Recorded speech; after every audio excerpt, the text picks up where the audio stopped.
قال رسول اللہ صلی اللہ علیہ وسلم انہا ستکون فتنۃ، ان قریب ایک بہت بڑا فتنہ رونما ہوگا۔ حضور نے خبر دی فتنے کی۔ حضرت علی فرماتے اس پر میں نے عرض کیا، میں نے عرض کیا مل مخرج منہا یا رسول اللہ، اے اللہ کے رسول اس سے نکلنے کا راستہ کون سا ہوگا؟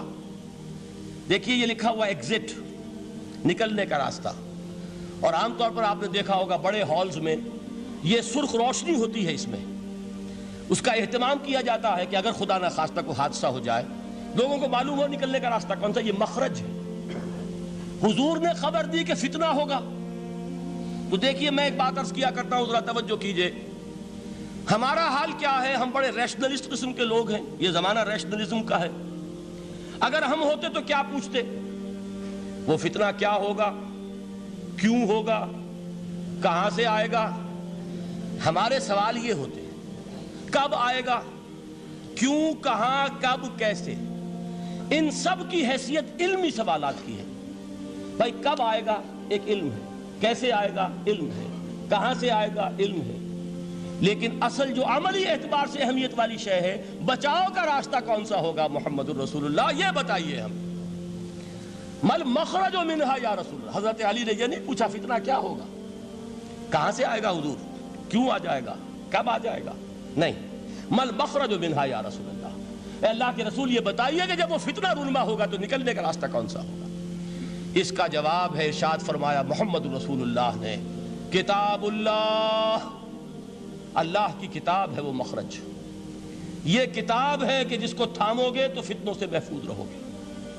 اس کے بعد آپ فرماتے ہیں فیہ نبأ ما قبلکم وخبر ما بعدکم وحکم ما بینکم، اس میں تم سے پہلوں کی بھی خبریں موجود ہیں، عاد اور سمود اور قوم نوح اور قوم ہود اور قوم لوط اور قوم صالح اور آل فرعون، یہ کون ہے؟ من قبلکم، تم سے پہلے، وفیہ خبر ما بعدکم، جو کچھ تمہارے بعد ہونے والا ہے اس کی خبریں بھی موجود ہیں، لیکن وہ کیسے ہوں گی؟ وہ بٹوین دی لائنز ہوں گی، وہ بین السطور ہوں گی۔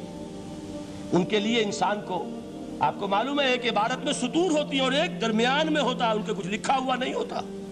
You have to read between the lines۔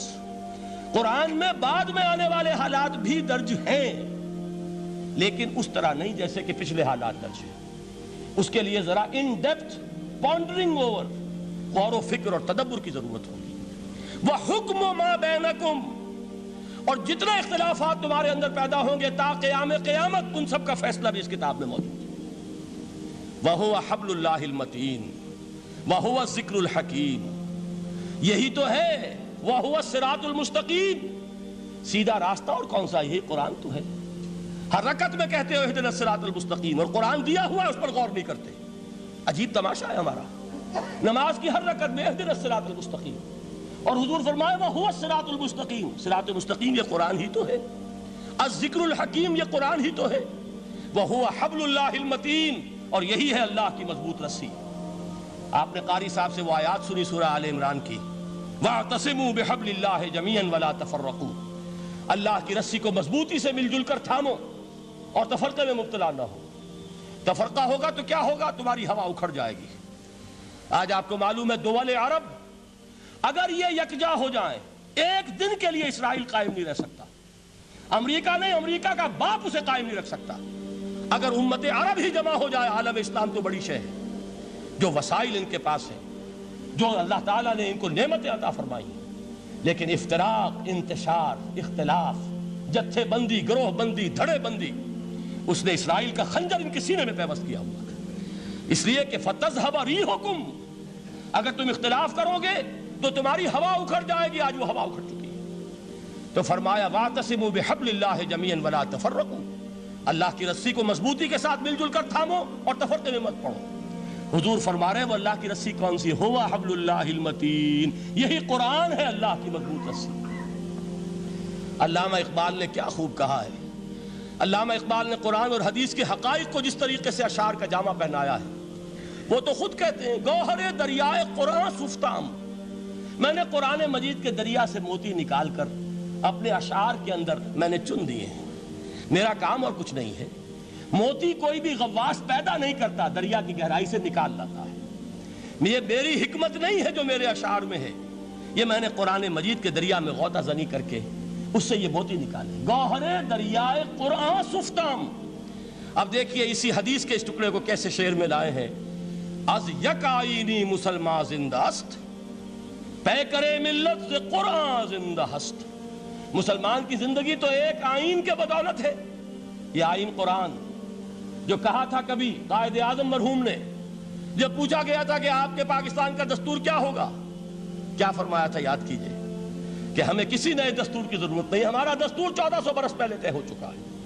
یہ ہماری بدقسمتی ہے جو کچھ کہا تھا قائد اعظم نے کہ God has given us a golden opportunity to prove our worth as architects of a new state, and let it not be said that we didn't prove equal to the task۔ میں معذرت کے ساتھ عرض کروں گا حضرت کہ واقعہ یہ ہے کہ ہم اس کے equal to the task ثابت نہیں ہوئے۔ قائد اعظم کا دیا ہوا پاکستان آج دنیا میں موجود نہیں ہے، اس کا ایک حصہ اپنے نام سے دستبردار ہو کر بنگلہ دیش بن چکا ہے، اس نے اپنی تاریخ کو خیر بات کہہ دیا ہے، حالانکہ مسلم لیگ کی جنم بھومی ڈھاکہ ہے، 1906 میں ڈھاکہ میں مسلم لیگ نے جنم لیا تھا، اور اگر وہ صرف ہم سے علیحدہ ہوتا یہ اکیرا صدمہ ہوتا، لیکن یہ کہ اس نے جب نام بدلا ہے در حقیقت اس نے اپنے تاریخ سے اپنے پس منظر سے استعفیٰ دیا ہے۔ یہ ہمارا دوہرا ہمارے لیے صدمے کی بات ہے۔ کیا 2 یمن موجود نہیں ہیں؟ ان میں سے کوئی ایک بھی اپنا نام چھوڑنے کو تیار ہوگا؟ کیا 2 جرمنی دنیا میں موجود نہیں ہیں؟ کوئی ایک بھی ان میں سے اپنا نام چھوڑے گا؟ کیا 2 کوریا نہیں ہیں؟ 2 ویتنام نہیں ہیں؟ تو کیا 2 پاکستان نہیں ہو سکتے تھے؟ ہو سکتے تھے۔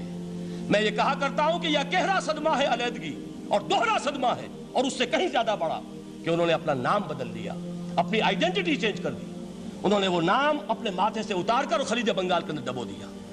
یہ بہت بڑی سزا ہے جو ہمیں ملی ہے۔ کیوں ملی ہے؟ کہ ہم نے 25 برس تک اس قائد جس کو کہا تھا کہ وہ ہمارا آئین ہے، اس کو آئین نہیں بنایا۔ ہم نے دنیا کے سامنے جھولیاں پساری، ہم نے طرح طرح کے نظاموں کو آزمایا، لیکن اس قرآن کی طرف پیش قدمی نہیں کی۔ اللہ تعالیٰ ڈھیل دیتا ہے لیکن سزا بھی بہت سخت ہوتی ہے۔ ان بطش ربک لشدید، وہ ہم پر کوڑا برسا ہے۔ تاریخ انسانی کی عظیم ترین شکستوں میں سے ایک شکست ہے کہ جو ہمارے ماتھے پر کلنک کے ٹیکے کی طرح موجود ہے۔ اللہ کرے کہ آئندہ یہ تاریخ اپنے آپ کو نہ دہرائے، لیکن میں عرض کر دیتا ہوں آپ سے، جو ہمارے لچھن ہیں، جو ہمارا طرز عمل ہے، جو ہمارے لیل و نہار ہیں، جو ہمارا انداز ہے، اللہ کے دین کا استہزاء اور تمسخر، جس طرح اللہ کے ساتھ مذاق ہم کر رہے ہیں، اس کا شاید اس سے بھی کہیں زیادہ برا نتیجہ نکلے۔ اللہ مجھے اور آپ کو اور ارض مقدس پاکستان کو اس انجام سے بچائے، لیکن اس کے لیے کام کرنا ہوگا۔ صرف کہنے سے بات نہیں بنے گی، کمر کسنی ہوگی، ہمت جو ہے پھر انسان کو اثر نو، ایک نئی تعمیر، ایک عزم، ایک ہاتھ میں قرآن اور ایک میں تلوار لے کر یہ امت پھر دوبارہ میدان میں آئے۔ بہرحال عرض یہ کرنا تھا، اقبال کہتا ہے از یک آئینی مسلمان زندہ است، پے کرے ملت سے قرآن زندہ ہست، ماں ہما خاک و دل آگاہ اوست، اعتصامش کن کہ حبل اللہ اوست۔ تامو اس کو مضبوطی کے ساتھ، حبل اللہ یہی قرآن ہے۔ یہ یک آئینی اور پیکر قرآن کی زندگی، پیکر ملت کی زندگی جو ہے اس قرآن کی بدولت ہے۔ تو حضور نے کیا فرمایا؟ فتنے سے بچنے کا راستہ کون سا ہے؟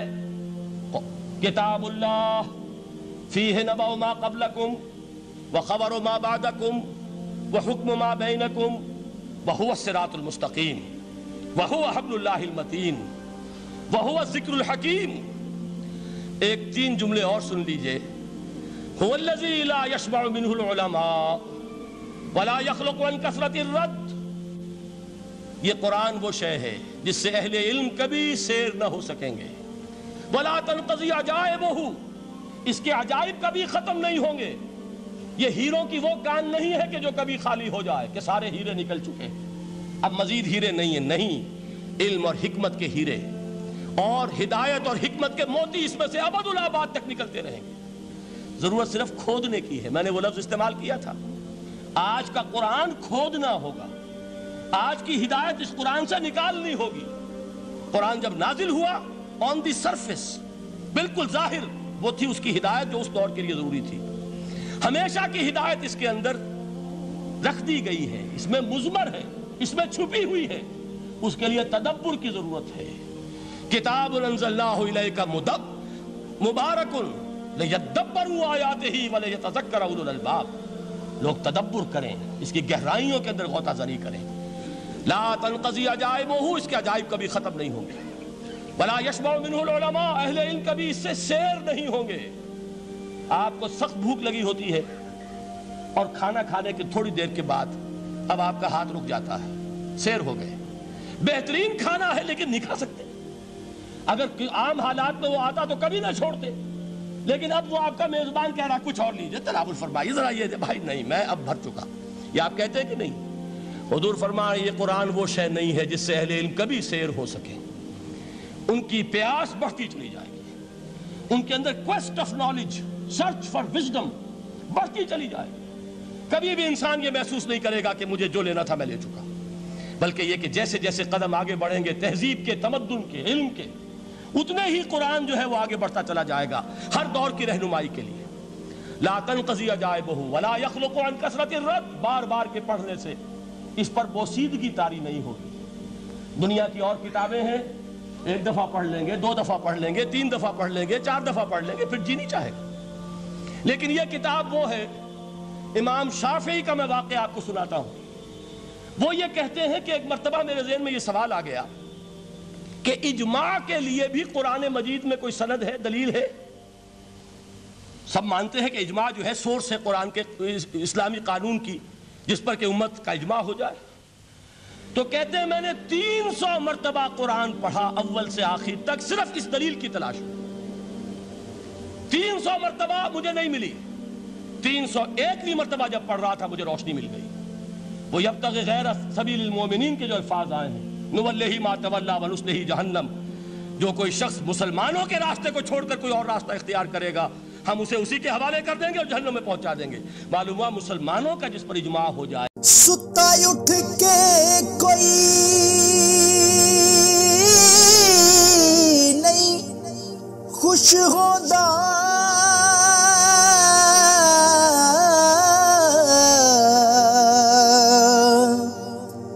بڑے ستے جگا کے میں ویکھیا